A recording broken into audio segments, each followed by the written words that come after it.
இப்போ நான் கொஞ்சம் நெய் விட்ருக்கேன் ஒரு பேனில். இப்போ நான் வந்து நெய் விட்டாக்க ஒரு ப்ரெட்டு வச்சுருக்கேன். ப்ரெட் மேலே டொமேட்டோ போட போகிறேன். டொமேட்டோ, ஆனியனு, இன்னும் டொமேட்டோ, குக்கும்பர் இருக்குது, அது அதெல்லாம் போட போகிறேன். அது இப்போ சீஸ் போடணும். சீஸ் கிரேட் பண்ணி போடணும். சீஸ் க்யூப்ஸோ சீஸ் ஸ்லைஸோ நீங்கள் என்ன வேணால் போட்டுக்கலாம். எங்கள் வீட்டில் சீஸில் க்யூப் இருக்குன்னு சொல்லிட்டு நாங்கள் மில்கி மிக்ஸ்டு சீஸ் க்யூப் போட்டுருக்கோம். அவ்வளோதான்.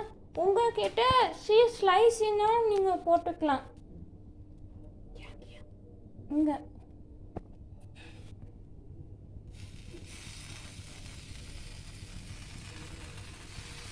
போதும் போதும்.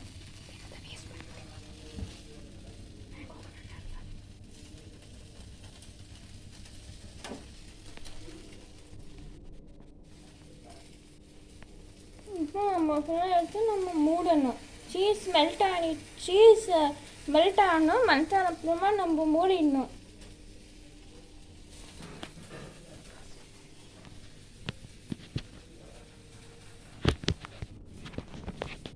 இப்போ இந்த ப்ரெட்டை கொஞ்சம் ஆனும். சீஸ் எல்லாம் கொஞ்சம் கொஞ்சமாக மெல்ட் ஆகிட்டுருக்கு.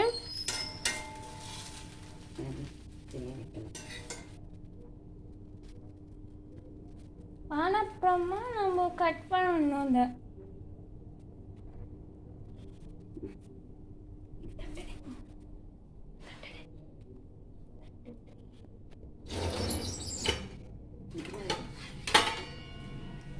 ஒரு பிளேட்டு போட போகிறோம். நம்ம இது கட் பண்ணிக்கணும். மேங்கோ இது ஸ்ப்ரெட் பண்ணியிருக்கேன் எங்கள் அம்மா. மேங்கோ பல்ப் ஸ்ப்ரெட் பண்ணியிருக்கேன் எங்கள் அம்மா. அதை எப்படி பண்ணணுன்னா, மேங்கோ எடுத்து ஒரு 2 மேங்கோ எடுத்து மிக்சியில் போட்டுவிட்டு நம்ம சுகர் போட்டுட்டு நல்லா மிக்சியில் கிரைண்ட் பண்ணணும். தான் பேஸ்ட்டாக ஆகணும். கொஞ்சம் பால் விட்டால் அது வேஸ்ட்டாக ஆகும். இப்போ நம்ம இந்த வெஜிடபிள்ஸ் ஒரு டொமேட்டோ குக்கும்பர் கொஞ்சமாக குக்கும்பர்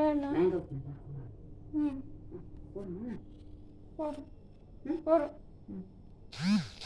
உங்களுக்கு வேணா நீங்கள் அது மேலே ஏதோ ஹர்ப்ஸ் எல்லாம் என்ன போட்டுக்கலாம். சீஸ் இருந்தாலும் போட்டுக்கலாம். நல்லா இருக்கும். அது ஒரு மாதிரி அது இதெல்லாம் நம்ம தின்னோம். நான் லாஸ்ட் டைம்ஸ் தான் ஆனியன் பொக்கடா பண்ணிடணும். அது ரொம்ப நல்லாயிருக்கும். நீங்கள் பண்ணிவிட்டு ட்ரை பண்ணிவிட்டு மறக்காமல் சப்ஸ்கிரைப் கொடுத்துடுங்க. நான் பிரெட் சாண்ட்விச்சுக்கு இது டோஸ்ட் ஆல்ரெடி வேங்கின சாண்ட்விட்சு பிளேட்டில் போட்டு கட் பண்ணி வச்சுருக்கேன். கட் பண்ண ஏன் காமிச்சேன்னா, நான் தான் வீடியோகிராஃபரு.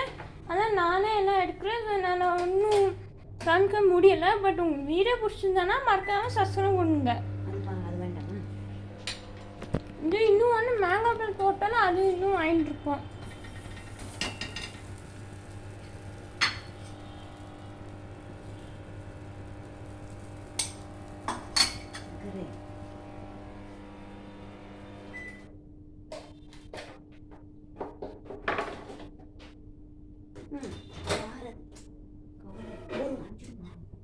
நம்ம இப்போ ஆஃப் பண்ணியாச்சு. எடுத்து நம்ம பிளேட்டில் போட்டுருணும்.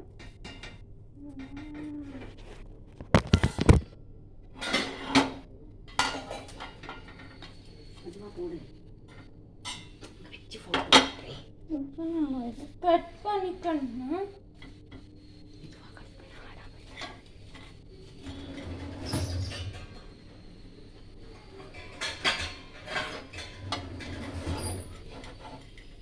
மேங்காய் பழப்பெல்லாம் கட் பண்ண கொஞ்சம் கஷ்டம் தான்.